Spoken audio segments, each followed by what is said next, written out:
इधर धनुष यज्ञ की तैयारी होने लगी। सभी राजा आए।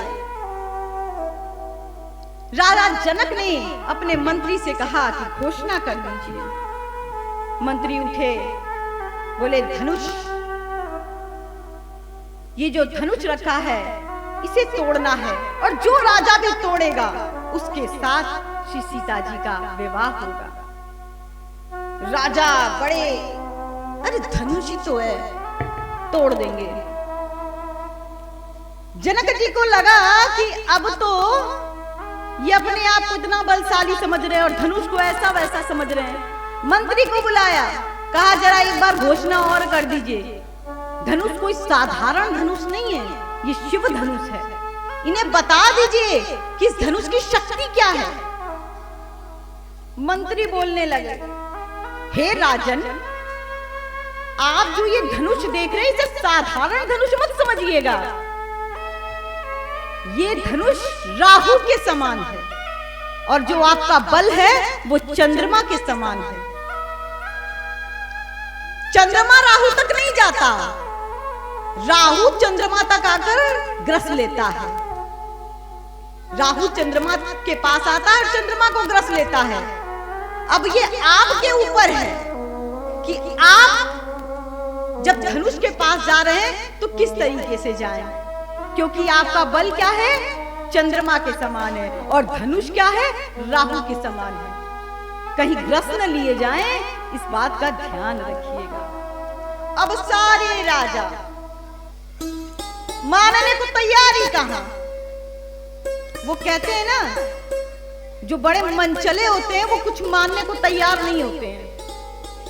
एक घोड़ा था, मनचला घोड़ा, और एक अभिमानी व्यक्ति जैसे राजा, ये बड़े अभिमानी थे। इन्हें लगता था कि अरे धनुष तो हम ही तोड़ डालेंगे। एक अभिमानी व्यक्ति एक सभा में बैठा था, वहां पे घोषणा करा दी गई कि देखो भैया ये घोड़ा है, इस घोड़े की सवारी जो कर लेगा उसे 2000 रुपए का इनाम मिलेगा। और सबको मालूम था कि घोड़ा बड़ा मनचला है, पटक देगा, बैठने नहीं देगा। उस अभिमानी को भी पता था, लेकिन वो घोड़े पे बैठा। अब घोड़े ने एक पूंछ लगाई, आगे आ गया। घोड़े ने तीसरी पूंछ लगाई और आगे आ गया। घोड़े ने जब तीसरी बार पूंछ लगाई तो आगे आगे गिर गया। सबने कहा अरे हार गया, हार गया, हार गया। उसने कहा अरे चुप रहो, मैं हार थोड़े ना गया, मैं कहां हार गया। कहा क्यों नहीं हार गए? क्या मैं हारा नहीं हूं, मैं तो सड़क के आगे हो रहा था। अब घोड़ा ही खत्म हो गया तो उसमें मैं क्या करूं। तो ये राजा भी कुछ ऐसे ही थे, ये राजा भी कुछ ऐसे थे, अभिमानी, जो किसी की ना मानी। अब धनुष तोड़ने के लिए उठे, परिकरवादी उठे अकुलाई। सब बोले अरे इतना अकुला के क्यों उठ रहे हैं? कहे हम सोच रहे हमसे पहले ना कोई तोड़ दे, धनुष ही तो है, हम तोड़ देंगे। कहे अच्छा उठ गए, चले इष्ट देवन सिरनाई।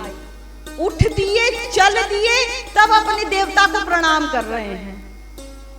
कहते हैं कि अगर भगवान को प्रणाम करो, भगवान को याद करके कोई कार्य करो तो उसमें असफलता नहीं मिलती, लेकिन इन्हें असफलता मिल गई। क्यों?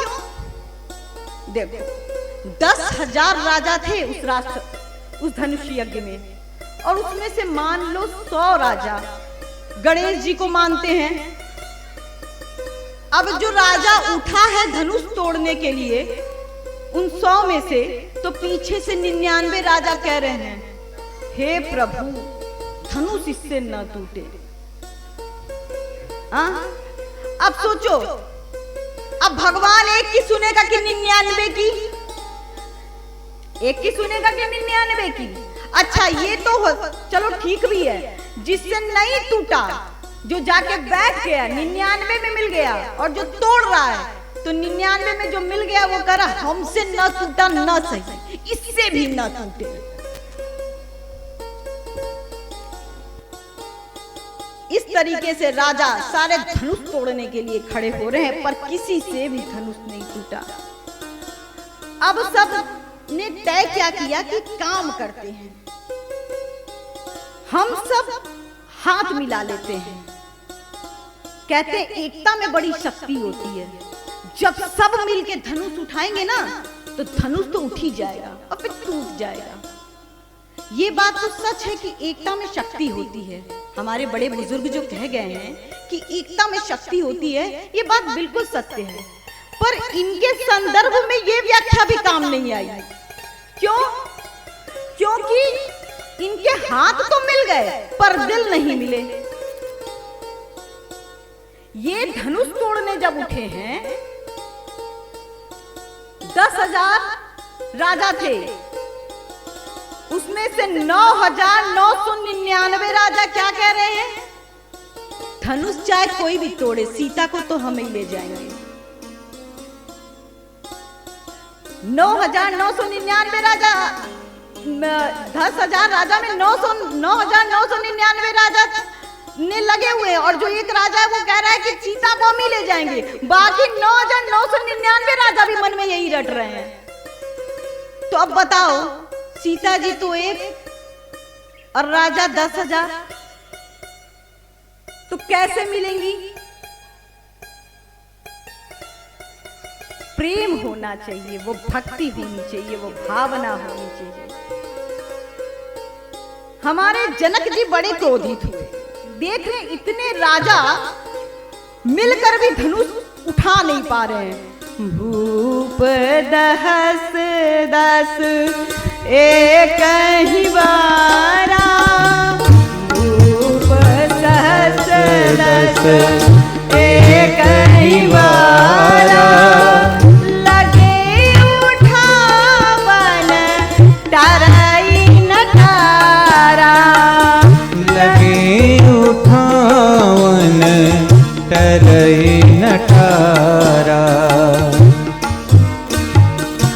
उठाना तो दूर, दिल भर टपका भी नहीं पाए। राजा जनक को बड़ी गुस्सा आ गई। राजा जनक बड़े गुस्से में हो गए और बोलने लगे, द्वीप द्वीप के भूपति नाना, आए सुन हम जो पग उठाना। अरे मेरा प्रण सुन के द्वीप द्वीप से राजा आए, लेकिन धनुष को उठाना तो दूर, चाप चढ़ाना तो दूर, दिल भर टपका भी नहीं पाए।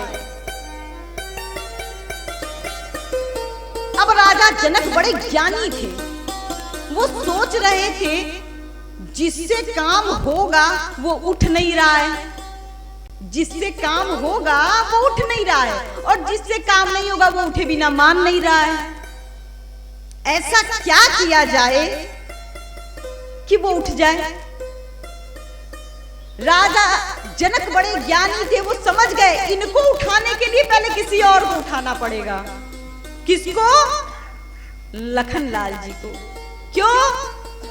रघुपति की रति विमल पताका, रघुपति की रति विमल पताका, दंड समान भयउ मैं जागा, दंड समान भयउ मैं जागा। हमारे लखनलाल जी क्या हैं? दंड के समान है। जैसे झंडा कब फहरता है? जब डंडा खड़ा होता है। बिना डंडे के झंडा फहरता है? बिल्कुल नहीं फहरता। हमारे लखनलाल जी दंड के समान है, और रघुपति का झंडा कब फहराएगा? जब लखनलाल जी जैसा डंडा खड़ा हो जाएगा। आज जनक जी समझ गए कि इनको उठाने के पहले किसी और को उठाना पड़ेगा। तो अब जनक जी बोलने लगे, वीर बहीन मही में जानी, ये धरती वीरों से खाली हो गई है। इतना सुनते ही तो जनक लखनलाल जी भड़क उठे, आंखें लाल हो गई, भौवें टेढ़ी हो गई। गुस्से से लाल, धरती कांपने लगी। किसी ने पूछा लखनलाल जी से कि धनुष आप तोड़ेंगे? लखनलाल जी ने कहा नहीं। तो आप खड़े क्यों हुए? लखनलाल जी ने पूछा मेरे बगल में जो बैठे हैं वो कौन है? सबने कहा कौशल्या नंदन है। उसके पहले कौन है? अरे उसके पहले ये रघुवंश के मणि है। जब मणि पर कोई आंच आती है तो नाग क्या करता है? उसकी रक्षा करता है, क्रोधित हो जाता है, फड़फड़ाने लगता है। और ये तो रघुवंश के मणि है और मैं शेषावतार हूँ, मैं तो शेषनाग हूँ। जब रघुवंश के मणि पे कोई आ जाएगी तो ये शेषावतार नहीं फड़फड़ाएगा। हमारे लखनलाल जी क्रोध से लाल हो गए और जनक जी को क्रोध से देखते हुए कहा, कहाई जनक सुनी अनुचित वाणी, कहाई जनक सुनी अनुचित वाणी। विद्यमान रघुकुल में जानी, विद्यमान रघुकुल में जानी। कहाई जनक सुनी अनुचित वाणी, कहाई जनक सुनी अनुचित वाणी। विद्यमान रघुकुल में जानी, विद्यमान रघुकुल में जानी। अब इतने गुस्से में हो गए, न जनक जी कहा न जनक महाराज कहा। राम जी ने कहा है लखन तुम इतने गुस्से में हो, न जनक जी कह रहे हो न जनक महाराज कह रहे हो, न श्री जनक कहा, सीधे जनक कह दिया। अरे कम से कम देखते तो सीता जी के बाप हैं, कम से कम चाचा काका कुछ भी कह देते। लखनलाल जी ने कहा सुनिए भैया, जब आप पे बात आएगी ना तो सीता जी के बाप को छोड़िए, मैं आपके बाप को भी नहीं छोड़ूंगा। क्यों गुरु पितु मातु न जानऊ गाऊं, कहूं स्वभाव एक पति आऊं, मोरे सबु एक तुम स्वामी, दीन बंधुर अंतर्यामी। आज लखनलाल जी ने कहा गुरु माता पिता मैं किसी को नहीं जानता, मैं सिर्फ आपको जानता हूं। अब लखनलाल जी इतने क्रोधित हैं कि जनक जी से कहते हैं, सुनहु भानुकुल पंकज भानु, सुनहु भानुकुल पंकज भानु, कहूं स्वभाव न कछु अभिमानु, कहूं स्वभाव न कछु अभिमानु। जो तुम्हारे अनुशासन पावो, तुम्हारे अनुशासन पावो, कंदुक ब्रह्मांड उठावो, कंदुक सम ब्रह्मांड उठावो। काचे खट मिटारो कोई, कहूं मेरे मूलक जिमितोही, मेरु मूलक जिमितोही। अब प्रताप महिमा भगवाना, अब प्रताप महिमा भगवाना। ओ बाबू पिनाक पुराना, वालियो पिनाक पुराना। कमल नाल जिमि चाप चढ़ावो, कमल नाल जिमि चाप चढ़ावो। भोजन सत प्रणाम ले जावो, भोजन रत प्रणाम ले जावो। ओरो छत्तीस दंड जिमी आप बदनाम, जाम करो मुझ सपथ, करम करो धनुभान, करण धरो धनुभान। हमारे लखनलाल जी क्रोधित हो गए और कहने लगे, भैया मैं कोई अभिमान से नहीं कह रहा हूं, बल्कि ये मेरा स्वभाव है। जहां आप पर बात आती है वहां मैं चुप नहीं बैठ सकता। अरे ये पुराना धनुष क्या है? ये धनुष जिस सभा में है, ये सभा जिस मिथिला नगरी में है, ये मिथिला नगरी जिस ब्रह्मांड में, मैं चाहूं तो इस पूरे ब्रह्मांड को उठाऊं और कच्चे झटे की तरफ तोड़ डालूं। राजा जनक ने जो ऐसी अनुचित वाणी बोली है, रघुवंश मणि के होते ऐसी अनुचित वाणी वो कह डाली, ये सब हृदय में लगते हैं, पृथ्वी वीरों से है खाली। लखनलाल जी क्रोधित हो गए, आंख लाल हो गई, बोले मैं चाहूं तो इस धनुष को कितने 100 योजन तक लेकर ले दौड़ूं और कच्चे मूली की तरह तोड़ डालूं। अरे ये धनुष है क्या? हमारे राम जी देखे कि लखन बड़े क्रोधित हो गए हैं। लखनलाल जी को समझाने लगे, लखन अब बैठ जाओ इशारे से। राम जी सोचने लगे इतना क्रोधित हो गया कहीं धनुष न तोड़ दे तो फिर हम क्या करेंगे। हमारे राम जी ने जैसे ही इशारे से मना किया तो लखन लाल जी चुपचाप होके बैठ गए। और जैसे ही बैठे हैं तो अब हमारे श्री राम जी खड़े हो गए और खड़े होने के बाद गुरु जी को प्रणाम किया है। गुरु ही प्रणाम नहीं मन कीन्हा, गुरु ही प्रणाम नहीं मन कीन्हा, अति लाघव उठाई धनु लीना, अति लाघव उठाई धनु लीना।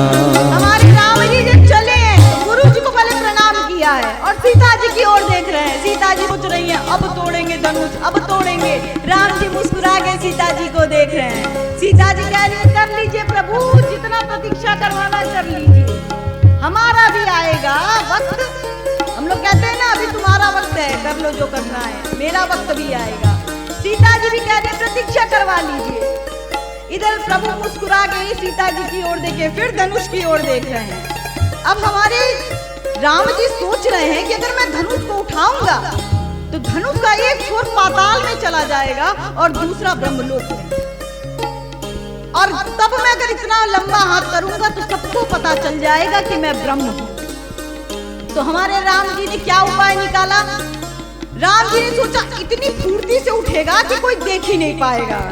गुरु ही प्रणाम नहीं, गुरु ही प्रणाम नहीं मन कीन्हा, गुरु ही प्रणाम नहीं मन कीना, अति लाघव उठाई धनु लीना, अति लाघव उठाई धनु लीना।